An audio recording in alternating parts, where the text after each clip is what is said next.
Tony, thank you so much for joining me. Oh, always good to be here, Amber. Today, we're going to talk about small and medium sized businesses, which are all navigating a really complex shift right now. They're trying to adopt new AI technologies, and at the same time, they are facing an increase in terms of cyber threats. Can you talk a little bit about how businesses that you've worked with or seen, how do they balance what they're experiencing at this time? Well, I think there's two distinct challenges there that you mentioned. One is about how to fend off those threats, and of course, the adopting AI as a business tool uh, for internal use or customer use is also expanding the threat because it's expanding the opportunity for cyber criminals. But let's talk about both of those individually. Is AI has been within cybersecurity for many years, and in fact, at ESET we've been using it for nearly 30 years in our technology in various forms.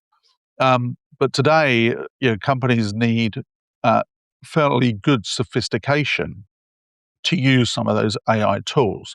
Now, because humans actually overseeing what happens with AI tools is super important. So you need good threat hunters that understand how AI operates as a cybersecurity tool to actually make good, solid decisions on when to block things, when to allow things, et cetera, et cetera. So, I'd recommend for small businesses, actually, if you're very small, of using managed services so that you're utilizing experts that do this and do it 100% for multiple customers every day.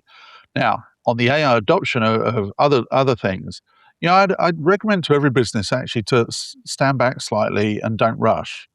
You need to make sure the adoption of AI within your business is done for the benefit of the business, not just to say that you've got AI, but actually for the benefit of the customers and that it's actually driving your business forward. And there are some great examples of companies doing this very well certainly in customer service, where it lends itself very easily. Certainly with the customer agent type solution, where the AI tool can actually help the customer before you get to a human. So, just make sure you're doing it for the right reasons and you're doing it in a secure way.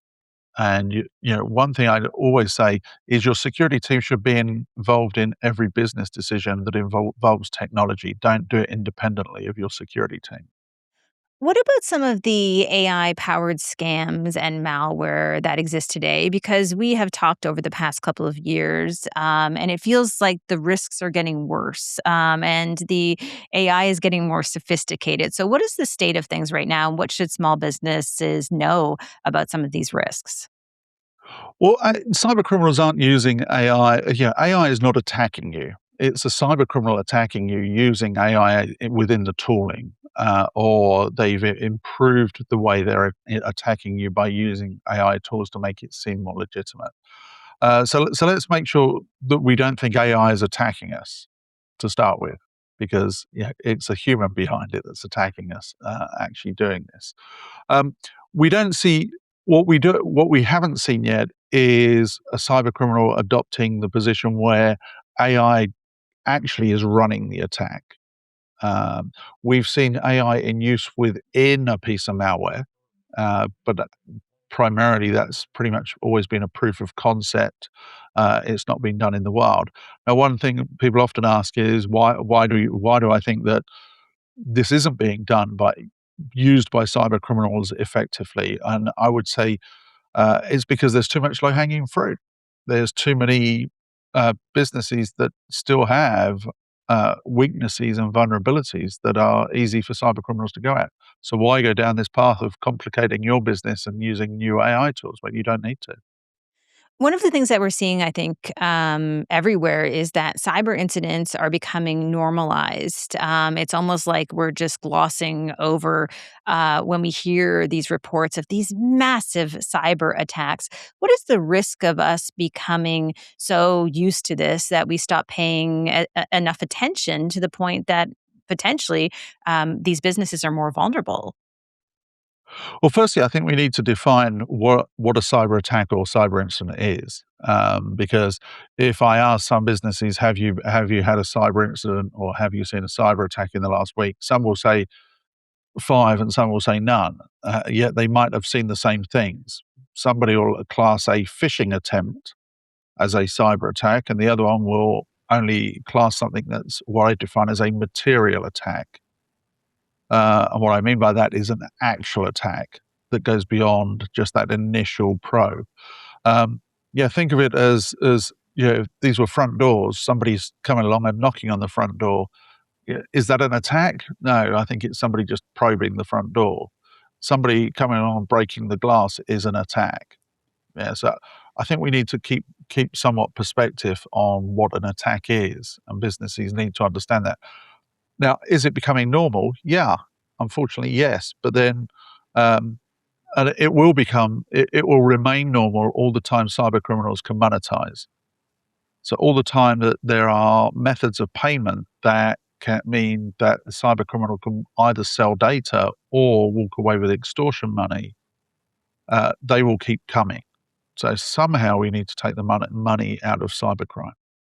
How is the response to some of these actual incidents changing over time?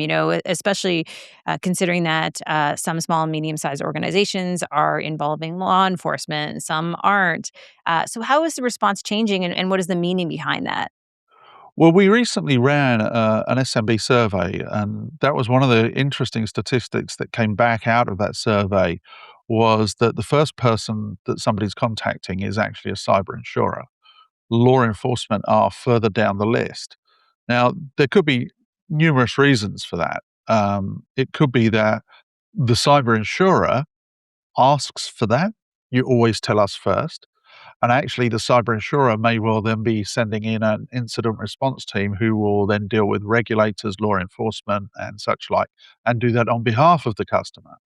So it may be that, um, or it may be that who do I go report a cybercrime to in law enforcement? I'm not sure if I ring my local police station and say, "Hey, I've got a cyber incident going on." I'm not sure I'm gonna. I think I might spend a day trying to find the right officer in that team to actually come and help me. So I think there might be an element of that as well. Maybe there's a case here that you need to have contact and communication lines with law enforcement without there being a cyber incident. So you need to know that if you do have an incident, that actually you already know who within law enforcement you're going to report that to and how it's going to be reported. So if you are doing a simulation, a tabletop exercise beforehand, to make sure your business is prepared, then maybe that's one of the things on that tabletop exercise you should have. One last question for you. As we see a rise in the number of AI driven threats by humans, I've just added that, Tony, see, because you just taught me something. It's not the AI attacking you, it's humans using the AI. Uh, what about the importance of expert advice when it comes to cybersecurity? Because it feels like things are changing so quickly that it's hard for people really to keep up with some of these threats. It certainly is, and actually, certainly on the topic of AI, the survey I mentioned, we also asked SMBs that specific question of what do you see as the challenges, and one of the number one challenge was actually keeping pace with technology in there. So it's a great question. I think as companies struggle to keep pace with the technologies that come along and AI as it comes along, I think you have to understand that, for example, cybersecurity has become a very sophisticated topic in the same way cyber crime has. So the sophistication level on both sides has gone up. So you really need you need expert assistance. Now, AI tools are used in cybersecurity, but what that really means is the AI tools present you, Amber, when there's an incident. They present you with all the forensic evidence and they present you with all the details. Now, whether the system makes an automated decision based on the incident or whether it presents you with it, and if it's presenting you with it, you really need to understand it. So I think the whole challenge of keeping pace with technology, I think actually for me, if you don't have that team or that expert on hand in the company, I think it really should push you towards outsourcing and using a specialized company to actually help you run your cybersecurity and improve your entire security posture. Tony, I've just realized that for our next conversation, we need to talk about some of these terms so people get them right. Because I think often, and I do it myself, I'm mixing up a cyber attack with cybersecurity with a cyber threat or a cyber incident and cyber insurance. And there's a lot of terminology that goes along with this. I know you do some amazing work with ESET over on ESET's blog. So if people want more information to stay up to date, where's the best place for them to go? Well, they can come to welivesecurity.com, which is our blog where we publish a lot of our research. They can also go to eset.com and find out about the services and products that we offer as well. And if I've used terminology that is confusing or somebody's got a question they want to pose to me, come find me on LinkedIn, Tony Anscombe, and feel free to ask me a question there. Great. Well, listen, thank you so much for all of your advice today and looking forward to having you back. Thank you for your time, Amber.